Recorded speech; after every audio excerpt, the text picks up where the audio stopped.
Hello everyone, welcome back to our channel commerce corner. जैसा कि आप सबको पता है, हम कर रहे हैं अकाउंटेंसी का रिवीजन क्लास 12th का। उसका हमने पार्ट ए कंप्लीट कर लिया है और आज हम कर रहे हैं पार्ट बी शुरू। हमारा पूरा जो सिलेबस है 2 पार्ट्स में डिवाइड किया हुआ है, जिसका पार्ट ए हमने कंप्लीट कर लिया है, जिसमें मेनली हमारा partnership and accounting for companies जो था वो हमने कंप्लीट कर लिया। जो हमारा टोटल पार्ट ए है वो पार्टनरशिप हमारा 36 मार्क्स का और अकाउंटिंग फॉर कंपनीज हमारा 24 मार्क्स का होने वाला है फाइनल एग्जाम में। और जो आज हम शुरू करेंगे पार्ट बी, वो हमारा कितने मार्क्स का होगा? 20 मार्क्स का होगा। पार्ट बी जो 20 मार्क्स का होगा उसमें मेनली हमारे 4 चैप्टर हैं, जिसमें पहला चैप्टर है वो फाइनेंशियल स्टेटमेंट से रिलेटेड है। फाइनेंशियल स्टेटमेंट का मतलब जैसे आप क्लास +1 में भी पढ़ चुके हो कि क्या होता है फाइनेंशियल स्टेटमेंट, जो हमारे बिजनेस की परफॉर्मेंस को शो करते हैं। एक्चुअल हमारा जो रिजल्ट है, एक तरीके से हमारा रिजल्ट है वो शो किया जाता है फाइनेंशियल स्टेटमेंट द्वारा।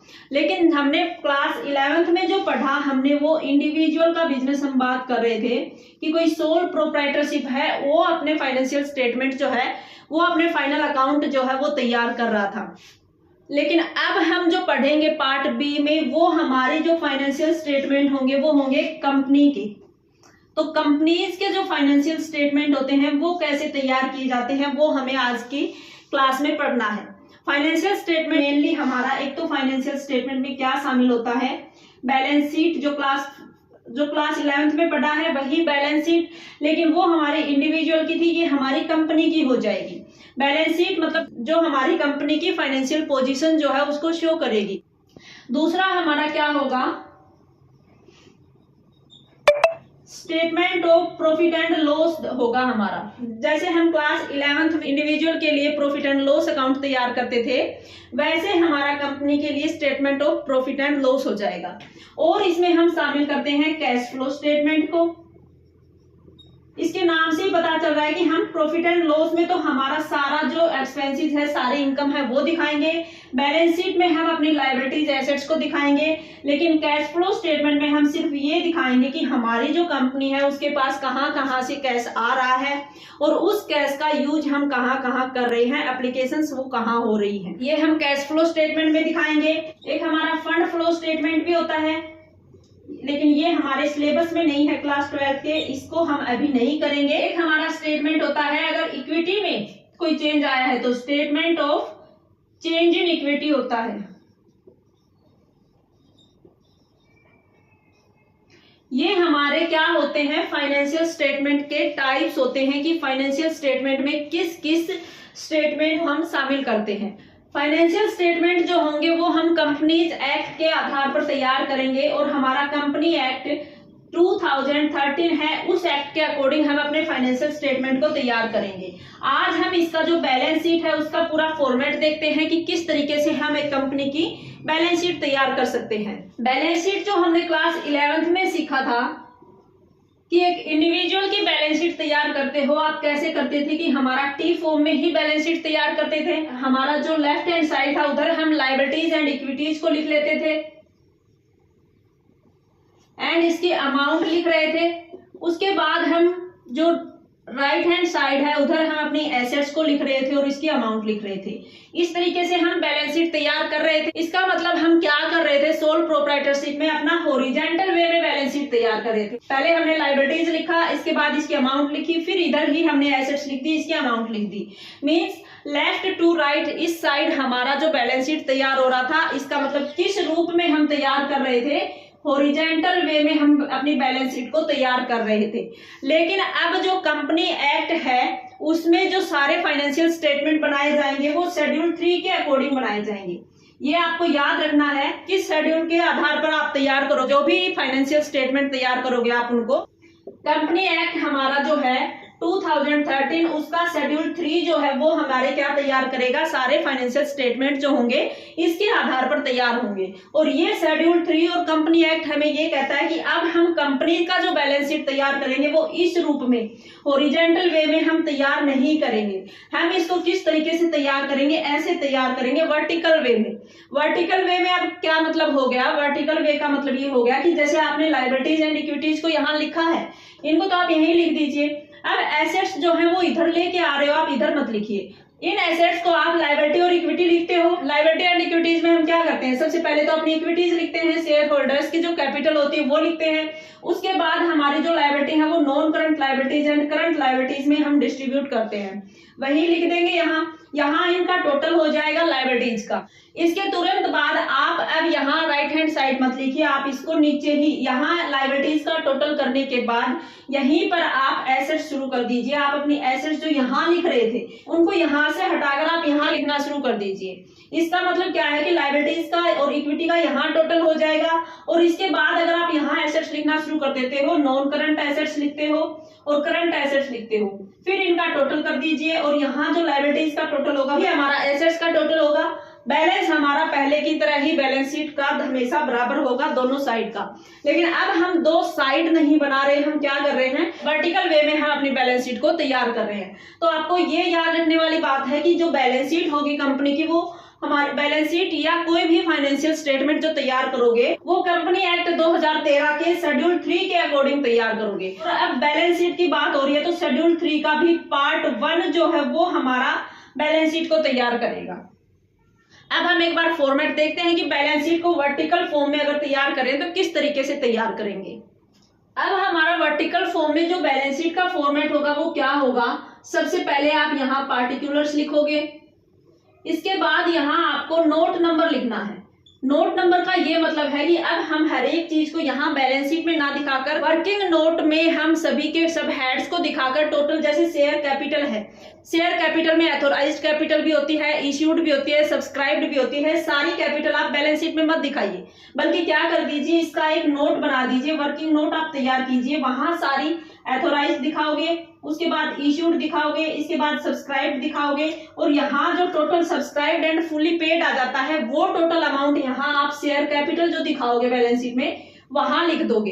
इसका मतलब इसलिए हम क्या तैयार कर रहे हैं, एक कॉलम हम तैयार कर लेते हैं नोट नंबर का। जैसे हमने कैपिटल का पहला नोट तैयार किया है तो यहाँ आप 1 नंबर लिख दोगे कैपिटल के आगे। इसके बाद रिजर्व एंड सरप्लस में कोई भी आप एडजस्टमेंट कर रहे हो वो नीचे अलग से दिखाओगे, और उसके बाद आप 2 नंबर पर अगर वो रिजर्व एंड सरप्लस का कर रहे हो तो ये 2 आप नोट नंबर वाले कॉलम में लिख दोगे। इसके बाद हम जैसे इंडिविजुअल की बैलेंस शीट बना रहे थे तो हम सिर्फ एक ही साल की अमाउंट लिख रहे थे, लेकिन यहाँ हम वर्टिकल फॉर्म में कंपनी की बना रहे हैं तो कंपनी अपने करंट ईयर का अमाउंट भी लिखेगी यहाँ,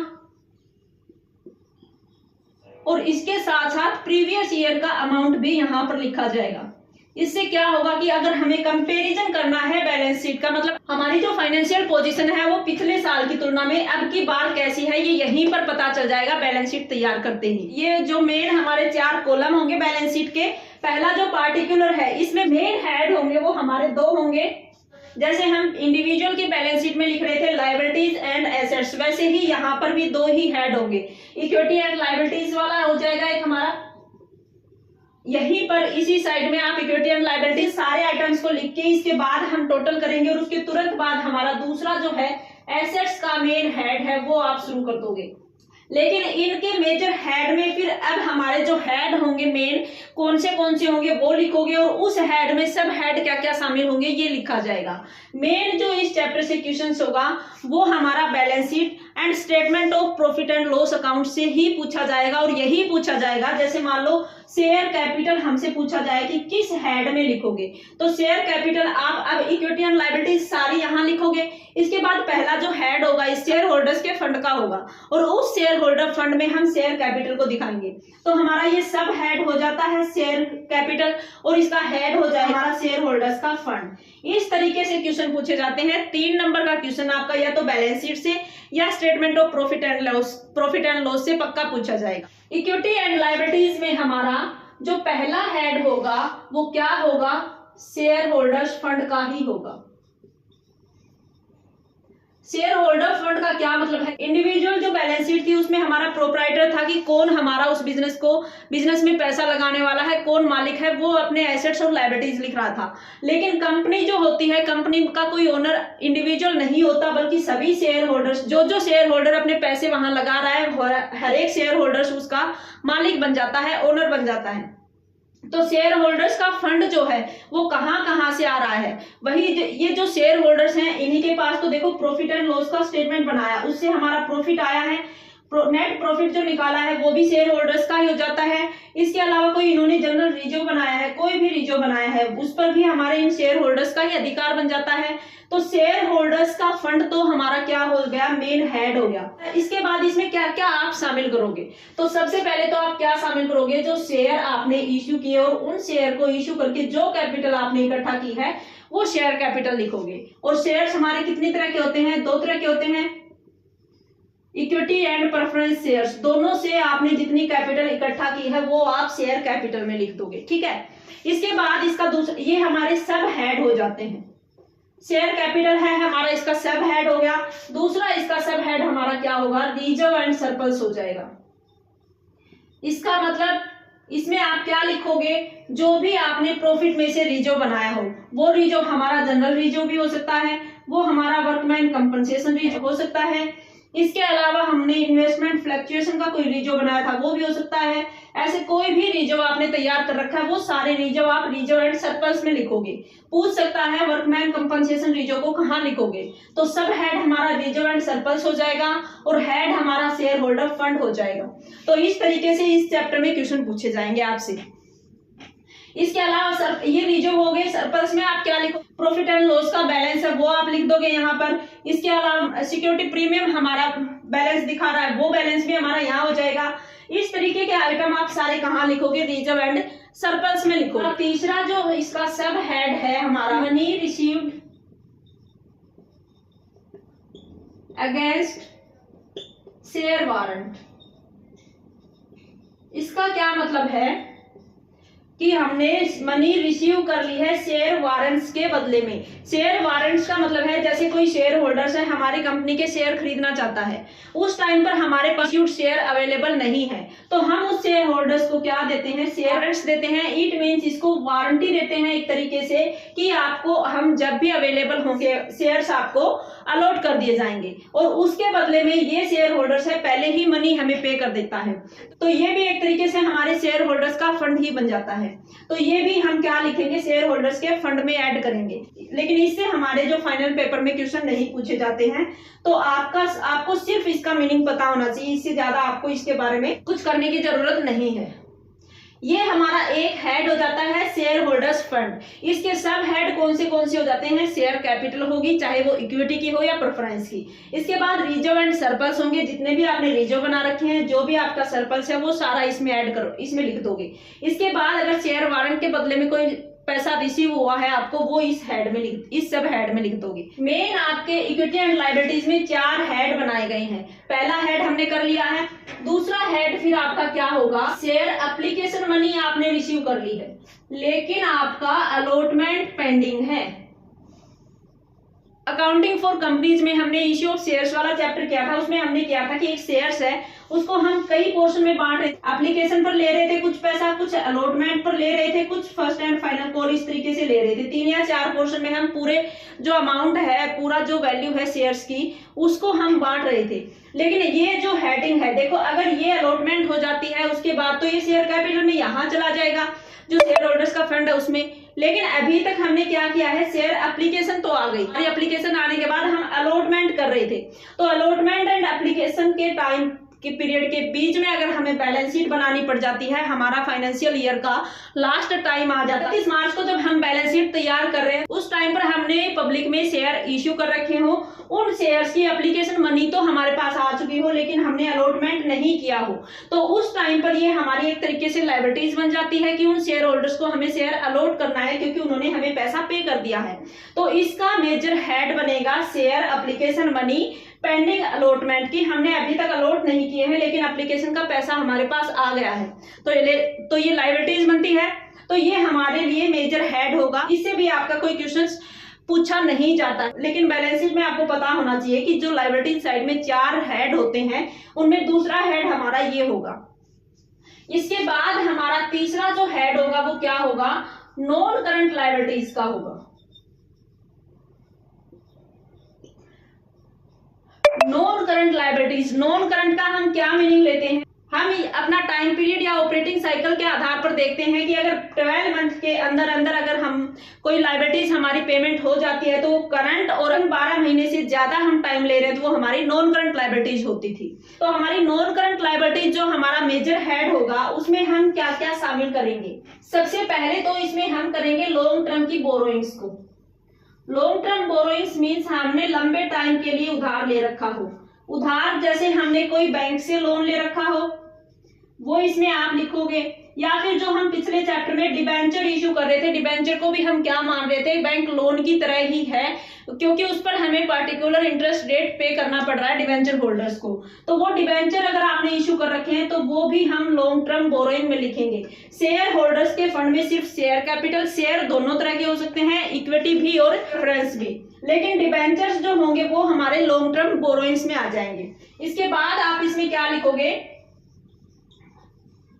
डेफर्ड टैक्स लायबिलिटीज को लिखोगे। डेफर्ड टैक्स लायबिलिटीज का क्या मतलब है, जैसे हमारे अकाउंटिंग रूल के अकॉर्डिंग हम जब अकाउंट्स तैयार कर रहे हैं तो उसके आधार पर हमारी जो इनकम है, जो हमारा टर्नओवर है, उसके बेस पर हम अपना जो कैलकुलेट करते हैं टैक्स वो पे कर देते हैं। लेकिन टैक्स जो है वो इनकम टैक्स एक्ट जो हमारा है, इनकम टैक्स एक्ट के रूल जो है वो हमसे थोड़ा सा अलग हो सकते हैं। हमने टैक्स पे किया, अपने जो अकाउंट्स तैयार किए उसके आधार पर, जो हमारी टर्नओवर कैलकुलेट की उसके आधार पर हमने टैक्स पे किया, लेकिन इनकम टैक्स डिपार्टमेंट हमें कहता है कि हमने जो टैक्स पे किया है वो हमने कम पे किया है, हमारा कुछ टैक्स जो है वो अभी पे करना बाकी है, अभी पे हमने नहीं किया है। तो इसका मतलब क्या है, अब हमें इनकम टैक्स एक्ट के जो रूल हैं उनके आधार पर ही टैक्स पे करना होगा। तो हमारा जो बैलेंस बच गया वो हमारा क्या हो जाएगा, डेफर्ड टैक्स लायबिलिटीज हो जाएगा। ये हमारा नॉन करंट लायबिलिटीज में हो जाएगा। लॉन्ग टर्म बोरोइंग्स लिख दिया, डेफर्ड टैक्स लायबिलिटीज लिख दिया। इसके बाद आप लिख दोगे other non current liabilities. Other non current liabilities means long term borrowings in deferred tax liabilities के अलावा और कोई ऐसी लायबिलिटीज बचती है जो लॉन्ग टर्म के लिए हो, जो 12 मंथ से ज्यादा टाइम पीरियड के लिए हो, उसको हम अदर नॉन करंट लायबिलिटीज में लिख देंगे। जैसे कि हमने कल वाले चैप्टर में डिबेंचर जब इशू कर रहे थे उनका आप रिडेम्पशन कर रहे थे, उस रिडेम्पशन के टाइम पर आप क्या कर रहे थे, प्रीमियम पे कर रहे थे। प्रीमियम पे करने का मतलब जैसे हमने 10 रुपए का डिबेंचर इशू किया था और हम इन डिबेंचर होल्डर्स को कह रहे थे कि जब भी इनको रिडीम करेंगे हम 3 साल, 5 साल, 7 साल बाद, हाँ, हम आपको उन 10 रुपए की बजाय 11 रुपए पे करेंगे। तो ये 1 रुपया जो है एक तरीके से कंपनी की लायबिलिटीज को ही बढ़ा रहा है। तो premium on redemption of debenture आप नॉन करंट लायबिलिटीज में दिखा दोगे।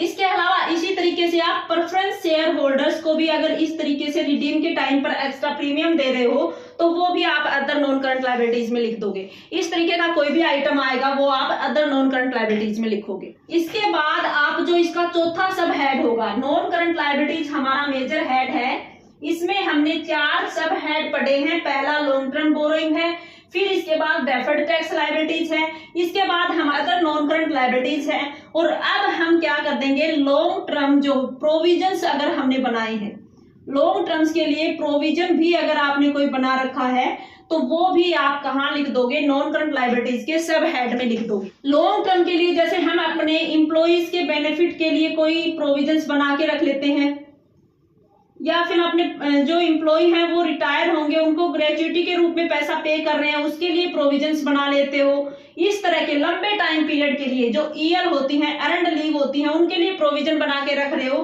तो ये सारे जो प्रोविजन होंगे वो लॉन्ग टर्म के लिए हो गए। तो इन प्रोविजंस को हम लॉन्ग टर्म प्रोविजंस में शामिल कर देंगे। ये हमारे नॉन करंट लायबिलिटीज जो हेड है उसके सब हेड हो जाएंगे 4। इसके बाद हमारा लायबिलिटीज साइड में जो चौथा हेड होगा करंट लायबिलिटीज का हो जाएगा। करंट लायबिलिटीज मतलब है कि जिसको हमें कम टाइम पीरियड में पे करना है, 12 मंथ से कम टाइम पीरियड में हमें जिनको पे करना है वो हमारी लायबिलिटीज करंट लायबिलिटीज हो जाती हैं। तो इनमें सबसे पहले आप क्या लिखोगे, जैसे लंबे टाइम के लिए हमने उधार ले रखा है तो नॉन करंट में लिख रहे थे। अब अगर हमने 1 साल से कम टाइम के लिए कोई उधार ले रखा है, शॉर्ट टर्म हमारी जो बोरोइंग है उसको लिख दोगे आप यहाँ पर, और इसके साथ हमारे जो ट्रेड पेबल्स होते हैं, ट्रेड पेबल्स को भी आप शॉर्ट टर्म में लिख दोगे, करंट लायबिलिटीज में लिख दोगे। ट्रेड पेबल्स में हम क्या शामिल करते हैं, हमारे क्रेडिटर्स होते हैं जिनसे हम अपना गुड्स उधार में खरीदते हैं, वो, और इसके साथ साथ हमारे जो बीपी होते हैं, बिल पेबल्स होते हैं, उनको भी हम ट्रेड पेबल्स में शामिल करते हैं। इनको हम क्या करेंगे, करंट लायबिलिटीज के सब हेड ट्रेड पेबल्स में लिख देंगे। जैसे हम यहाँ अपनी अदर नॉन करंट लायबिलिटीज के हेडिंग बना रहे थे, इसी तरह हम यहाँ भी क्या कर देंगे, इनके अलावा शॉर्ट टर्म बोरोइंग है, ट्रेड पेबल्स हैं, इनके अलावा अगर अदर शॉर्ट टर्म लायबिलिटीज है उसकी हेडिंग बना देंगे। मेन हमारा मेजर सब हेड जो होगा ये बन जाएगा। इसमें जैसे हमारे कोई आउटस्टैंडिंग एक्सपेंसेस हो, उनको पे करना हो हमें, और इसके अलावा जैसे देखो इसमें एक मेन बात पूछी जाती है, डिबेंचर है। डिबेंचर जो हम इश्यू करते हैं उसको हम कहाँ लिखते हैं, लॉन्ग टर्म बोरोइंग में लिखते हैं कि हमने लॉन्ग टर्म बोरोइंग में डिबेंचर जो इश्यू किए वो हमारे मेन जो लॉन्ग टर्म की बोरोइंग थे। लेकिन जैसे मान लो हमने 5 साल के में उस डिबेंचर को रिडीम करना है, तो पहले 4 सालों तक तो ये लॉन्ग टर्म का रहेगा, लेकिन लास्ट ईयर जिस साल में आप इसको रिडीम करने वाले हो, जिस साल में इसकी हम पेमेंट करने वाले हैं, वो तो हमारे 12 मंथ के अंदर करने वाले हैं। तो इस हमारे जो मैच्योर्ड डिबेंचर होते हैं इनको आप कहाँ लिखोगे, हमारे अदर शॉर्ट टर्म लायबिलिटीज में आपको लिखना होता है। ये डिबेंचर वाली बात आपको याद रखनी है, ये कई बार पूछा जाता है क्वेश्चन पेपर में। इसमें हम इस तरह के एक्सपेंसेस को लिख देंगे। इसके बाद जो इसका जो सब हेड होगा वो जैसे हम यहाँ लॉन्ग टर्म प्रोविजन कर रहे थे, यही प्रोविजन अगर आपने शॉर्ट टर्म्स के लिए बनाए हैं, कई बनाते हैं हम, जो हम इंडिविजुअल के लिए पिछले साल बैलेंस शीट और हमारे प्रॉफिट एंड लॉस अकाउंट तैयार कर रहे थे, उसमें हम कई तरह के प्रोविजन लिख रहे थे। डेप्रिसिएशन का प्रोविजन भी लिख रहे थे, जो डाउटफुल डेट्स थे उनका लिख रहे थे, टैक्स का प्रोविजन लिख रहे थे। तो वो सारे प्रोविजंस जो हमारे शॉर्ट टर्म प्रोविजंस में हो जाएंगे, कोई हम टैक्स का प्रोविजन कर रहे हैं, कोई हम बैड डेट्स का प्रोविजन कर रहे हैं, कोई डेप्रिसिएशन का प्रोविजन बना रहे हो आप, जिन्हें इसी साल में पे करना है, तो वो हमारे short term provisions current liabilities के सब हेड में शामिल हो जाएंगे। ये सब हमारा जो लायबिलिटीज साइड का पोर्शन होता है उसमें हमने क्या कहा कि 4 तो हेड होते हैं हमारे मेन। हमारे इक्विटी एंड लायबिलिटीज लिखेंगे हम, उसमें हमारे 4 मेन हेड होंगे। पहला शेयर होल्डर्स फंड होगा, इस हेड में हम क्या क्या शामिल करेंगे, share capital, reserve and surplus, money received against share warrant लिखोगे। ये क्वेश्चन में नहीं पूछा जाता है, ये याद रखोगे। इसके बाद दूसरा जो मेन हेड है share application money pending allotment, इसको भी एग्जाम्स में नहीं पूछा जाता है। हमें मेन क्या याद रखना है, शेयर कैपिटल और रिजर्व एंड सरप्लस में क्या क्या शामिल करते हैं, आप इसको अच्छे से याद करोगे। इसके बाद नॉन करंट लायबिलिटीज में लॉन्ग टर्म बोरोइंग्स पूछी जाएंगी, जो लंबे टाइम के लिए लोन ले रहे हो। डेफर्ड टैक्स लायबिलिटीज हमारे एग्जाम में आपसे नहीं पूछा जाएगा, लेकिन बैलेंस शीट का फॉर्मेट है तो हमें पता होना चाहिए कहाँ लिख रहे हैं। इसके अलावा इसमें अदर नॉन करंट लायबिलिटीज और लॉन्ग टर्म प्रोविजंस लिख दोगे। इसके साथ चौथा जो मेन हेड होगा करंट लायबिलिटीज का, इसमें शॉर्ट टर्म बोरोइंग लिख दोगे, ट्रेड पेबल्स लिख दोगे, शॉर्ट टर्म लायबिलिटीज, इनके अलावा कोई और लायबिलिटीज है वो, और शॉर्ट टर्म के प्रोविजंस हम इसमें लिख देंगे। ये हमारा लायबिलिटीज साइड होगा। और इसमें वर्टिकल फॉर्म में हम दूसरी साइड लिखने की बजाय जहां हमारी लायबिलिटीज कंप्लीट होती हैं वहां आप इसका टोटल करोगे, और उसके तुरंत बाद इसी के नीचे हम क्या करेंगे, एसेट्स लिखना शुरू कर देंगे। इसके बाद बैलेंस शीट में जैसे हम पार्टिकुलर्स लिख रहे हैं, इसके बाद हम यहाँ नोट नंबर लिख रहे हैं, और हमारा current year and previous year का अमाउंट लिख रहे हैं। इसमें जैसे हमने अभी जो पढ़ा इक्विटी एंड लायबिलिटीज का, इसका हमने जो चारों मेन हेड पढ़े हैं और उसके चारों मेन हेड और उसके सब हेड पढ़े हैं, वो जैसे मान लो हमारे यहाँ जब टोटल हो जाते हैं, इसका करंट ईयर का बैलेंस और पिछले साल का जो दे रखा होगा उसका बैलेंस लिखते हैं। इसके बाद हम जो क्या करते हैं, दूसरा अपना एसेट्स का जो साइड था उसको यहीं पर लिखना शुरू कर देते हैं। तो एसेट्स में सबसे पहले हमारी जो एसेट्स होती हैं 2 टाइप्स में डिवाइड हैं हमारे। इसके जो मेन हेड होंगे वो क्या क्या होंगे, नॉन करंट एसेट्स एंड हमारा करंट एसेट्स, 2 ही इसके मेजर हेड होंगे हमारे। करंट एसेट्स हो जाएगा। अब नॉन करंट एसेट्स में कौन सी एसेट्स शामिल होंगी, जो लॉन्ग टर्म के लिए हमने अपने बिजनेस में खरीद के रखी हैं, इसका हम बेनिफिट कई सालों तक लेंगे, वो हमारी नॉन करंट एसेट्स हो जाएंगी। नॉन करंट एसेट्स के सब हेड में सबसे पहले हम लिखते हैं अपनी फिक्स्ड एसेट्स को। जैसे फिक्स्ड एसेट्स जो होती हैं हमारी कौन कौन सी होती हैं, टेंजेबल एंड इनटेंजेबल एसेट्स होती हैं। एक टेंजेबल होती हैं हमारी, एक इनटेंजेबल होती हैं। तो टेंजेबल कौन सी होती है हमारी, जिनको हम टच कर सकते हैं, जिनको हम देख सकते हैं, छू सकते हैं, जैसे हमारी लैंड है, जैसे हमारी बिल्डिंग है। इस तरह की जो भी एसेट्स होंगी, प्लांट एंड मशीनरी है हमारी, इस तरह की जो भी एसेट्स हैं वो सारी टेंजेबल में हम लिखते हैं। ये सब हमारी जो नॉन करंट एसेट्स है उसके सब हेड टेंजेबल एसेट्स में हम लिख देंगे। इसके बाद इनटेंजेबल एसेट्स कौन सी होती हैं, जिनको हम टच नहीं कर सकते, देख नहीं सकते। जो हमारी गुडविल है उसको हम सिर्फ फील कर सकते हैं कि एक्स्ट्रा अगर पैसा, अगर आप सुपर प्रॉफिट कमा रहे हो तो इसका मतलब आप गुडविल के कारण कमा रहे हो। पेटेंट अगर है हमारा, अगर हमारा कॉपीराइट है, अगर हमारा ट्रेडमार्क है, इसके साथ साथ अगर हमारा कोई कंप्यूटर सॉफ्टवेयर है वो भी हमारा इंटेंजेबल हो जाता है, दिखता नहीं है। इसके बाद यदि आप कोई ऐप यूज कर रहे हो, एप्लीकेशन यूज कर रहे हो, ये सारी चीजें भी हमारी इनटेंजेबल एसेट्स में आ जाती हैं। तो हमारी नॉन करंट एसेट्स के सब हेड में पहला हमारा टेंजेबल का हो जाएगा, इसके बाद हमारा इनटेंजेबल का हो जाएगा, इसके बाद हमारा जो है तीसरा इसका सब हेड होगा वो capital work in progress. Capital work in progress का क्या मतलब है, जैसे हमारी बिल्डिंग है, हमारी बिल्डिंग जो है कंस्ट्रक्ट हो रही है, अभी पूरी तरह से बनकर तैयार नहीं हुई है। पूरी तरह से बनकर तैयार हो जाती है उस टाइम अगर आपने बैलेंस शीट तैयार कर रहे हो तो टेंजेबल में लिखोगे। लेकिन जब हमारी जो बैलेंस शीट, हम जिस डेट को तैयार कर रहे हैं, हमारा साल खत्म हो रहा है, उस डेट को ये बिल्डिंग पूरी तरह से बनकर तैयार नहीं हुई है, लेकिन इस पर पैसा तो आप खर्च कर रहे हो, तो इसको हम कहाँ दिखाएंगे, कैपिटल वर्क इन प्रोग्रेस में दिखाएंगे। जो हमारी टेंजेबल एसेट्स हैं वो अगर अंडर कंस्ट्रक्शन है तो हम कहाँ दिखाएंगे, कैपिटल वर्क इन प्रोग्रेस में दिखाएंगे, अगर ऐसा क्वेश्चन में लिखा है तो। और हमारा इसका चौथा सब हेड जो होगा वो क्या हो जाएगा, जिस तरीके से टेंजेबल एसेट्स के लिए कैपिटल वर्क इन प्रोग्रेस है, तो इनटेंजेबल एसेट्स है अगर वो हमारी अंडर डेवलपमेंट है तो उसको हम अलग हेड में लिख देंगे।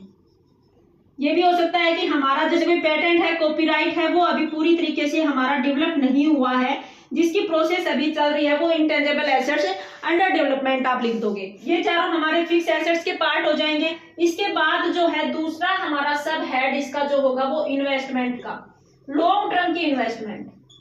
लॉन्ग टर्म इन्वेस्टमेंट अगर आप कहीं कर रहे हो तो वो हमारी नॉन करंट एसेट्स में आ जाएंगी, क्योंकि लंबे टाइम के लिए इन्वेस्ट कर रहे हो आप। ये इन्वेस्टमेंट भी दो तरीके की होती है, एक तो हम किसी बिजनेस को खरीद लेते हैं, जैसे हमारे जैसा सिमिलर प्रोडक्ट को की ट्रेडिंग करने वाले बिजनेस को हम अगर खरीद लेते हैं तो वो हमारा ट्रेड इन्वेस्टमेंट हो जाता है। और इसके अलावा जैसे हम किसी दूसरी कंपनी का जो इक्विटी है, कोई डिबेंचर है, कोई प्रेफरेंस शेयर्स हैं, उनको अगर आप खरीद रहे हो वो हमारा अदर इन्वेस्टमेंट में शामिल हो जाता है। ये भी आपको याद रखना है कि इन्वेस्टमेंट जो है लॉन्ग टर्म का है वो नॉन करंट एसेट्स में लेकर आओगे। इसके बाद जैसे हम लायबिलिटीज जो हमारी थी डेफर्ड टैक्स लायबिलिटीज, वैसे ही अगर बाई चांस हमने अपनी कैलकुलेशन में टैक्स जो है वो ज्यादा पे कर दिया हो, इनकम टैक्स एक्ट जो है वो ये कहता है कि आपने टैक्स ज्यादा पे कर दिया तो वो हमें रिटर्न करेगा, वो टैक्स रिफंड कर देगा। तो वो अगर टैक्स रिफंड हो रहा है तो वो हमारी क्या हो जाएगी, डेफर्ड टैक्स एसेट्स हो जाएंगी। इसके बाद अगर लॉन्ग टर्म के लिए लोन या एडवांस है, पीछे जो लायबिलिटीज थी उनमें हम लॉन्ग टर्म के लिए बोरोइंग कर रहे थे, मतलब किसी और से हम उधार ले रहे थे। यहाँ हमारी कंपनी जो है वो क्या कर रही है, लंबे टाइम के लिए किसी को लोन पे कर रही है, किसी को लोन दे रही है। इसके अलावा इन सभी को छोड़कर कुछ हमारी एसेट्स रह जाती है, वो अदर नॉन करंट एसेट्स में हमारे शामिल हो जाएगी। जैसे बिल रिसीवेबल्स हैं, अगर 12 मंथ से कम में हमें पैसा रिकवर हो रहा है तो हम करंट एसेट्स में लिख देंगे, और अगर 12 मंथ से ज्यादा लगा रहे हैं तो in other non current assets में आप लिख दोगे। ये हमारा नॉन करंट एसेट्स का हो जाता है। एसेट साइड में जो हमारे दो मेन हेड होंगे, नॉन करंट एसेट्स और current assets. Non current assets है उसमें सबसे पहले आप फिक्स्ड एसेट्स को लिखोगे, फिर हम लॉन्ग टर्म की इन्वेस्टमेंट है उसको लिखेंगे, फिर हमारा डेफर्ड टैक्स एसेट्स होगा, इसके बाद हमारा लॉन्ग टर्म के लिए कोई लोन दे रहे हो आप वो लिखोगे, इसके बाद हम कर देंगे अदर नॉन करंट एसेट्स, जो इनके अलावा कोई और एसेट्स बच जाती है वो अदर नॉन करंट में लिख देंगे। ये हमारे इसके 5 सब हेड हो जाते हैं नॉन करंट एसेट्स। इसके बाद इसी के नीचे ये जहां कंप्लीट हो जाता है उसी के नीचे हम क्या लिखेंगे, करंट एसेट्स लिखेंगे। एसेट्स का जो हमारा सेकंड नंबर मेन हेड होगा वो किस चीज का होगा, करंट एसेट्स का होगा। करंट एसेट्स में आप क्या शामिल करोगे, करंट एसेट्स जो हमारा मेजर हेड होगा उसमें सबसे पहला हेड हमारा क्या हो जाएगा, करंट इन्वेस्टमेंट का हो जाएगा। करंट या शॉर्ट टर्म इन्वेस्टमेंट का हो जाएगा। शॉर्ट टर्म या करंट इन्वेस्टमेंट मींस जो 12 मंथ से कम के लिए आप कहीं पर इन्वेस्ट कर रहे हो, मनी मार्केट में आप इन्वेस्ट कर रहे हो, वो करंट इन्वेस्टमेंट में शामिल हो जाएगा। इसके बाद आप इसमें इन्वेंट्रीज को शामिल करोगे। इन्वेंटरीज एक तरीके से जो हमारा स्टॉक बच जाता है, लेकिन इन्वेंटरीज में हम सभी तरह के स्टॉक को शामिल करते हैं। सभी तरह के मीन्स अगर हमारा जिस दिन आप बैलेंस शीट बना रहे हो रॉ मटेरियल का हमारा स्टॉक बचा हुआ है, और जो ऐसा मटेरियल है जो हम प्रोड्यूसिंग कर रहे हैं और वर्क इन प्रोग्रेस जो पूरी तरह से फिनिश्ड भी नहीं है और रॉ मटेरियल भी नहीं रहा है, उसको हम इस हेड में शामिल कर देंगे, वर्क इन प्रोग्रेस इन्वेंटरीज होगा वो। इसके बाद हमारा जो फिनिश्ड कर दिया है, फाइनल प्रोडक्ट तैयार कर दिया, तो वो हमारा फिनिश्ड इन्वेंटरी जो होगी वो हम इसमें शामिल कर लेंगे। इन्वेंटरीज में तीनों तरह के स्टॉक को शामिल करेंगे। इन्वेंटरीज के बाद करंट एसेट्स में हम ट्रेड रिसीवेबल्स को लिख देंगे। जैसे लायबिलिटीज था हमारा ट्रेड पेबल्स, उसी तरह हमारा ट्रेड रिसीवेबल्स हमारी एसेट्स हो जाएगा। ट्रेड रिसीवेबल्स में हमारे डेटर्स भी शामिल होंगे और हमारे बिल रिसीवेबल्स भी शामिल होंगे, जो 12 मंथ के अंदर अंदर हमारे रिकवर होने हैं। इसके बाद हमारा करंट एसेट्स में और क्या होगा, कैश हो जाएगा। Cash and cash equivalent.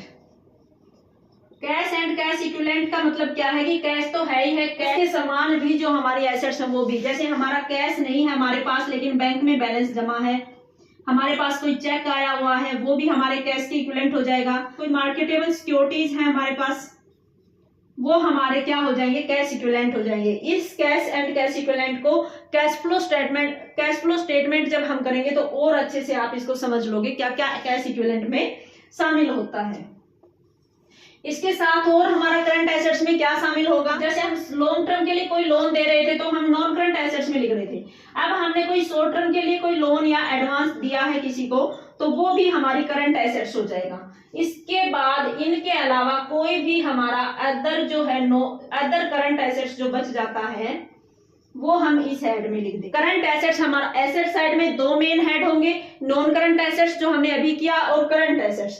Current assets के ये 6 हमारे सब हेड हो जाएंगे। करंट इन्वेस्टमेंट हो जाएगा, इन्वेंट्रीज हो जाएगा, ट्रेड रिसीवेबल्स हो जाएंगे, cash and cash equivalent, short term loan या एडवांस कोई दिया हो, या फिर इसके अलावा कोई भी जो एसेट्स है वो अदर करंट एसेट्स में हम लिख देंगे। इसके बाद हमारी जो नॉन करंट और करंट एसेट्स जो होती हैं उन दोनों का आप टोटल कर लोगे, और जो इक्विटी एंड लायबिलिटीज का जो बैलेंस हमारा टोटल यहाँ आया था और ये जो हमारी एसेट्स का जो टोटल आया है, दोनों हमारे बराबर होंगे। इस तरीके से हमें वर्टिकल फॉर्म में कंपनीज एक्ट 2013 के शेड्यूल 3 पार्ट 1 के आधार पर हमें बैलेंस शीट को तैयार करना होता है। आज के लिए इतना ही, मिलते हैं नेक्स्ट वीडियो में, तब तक के लिए bye bye, have a nice day.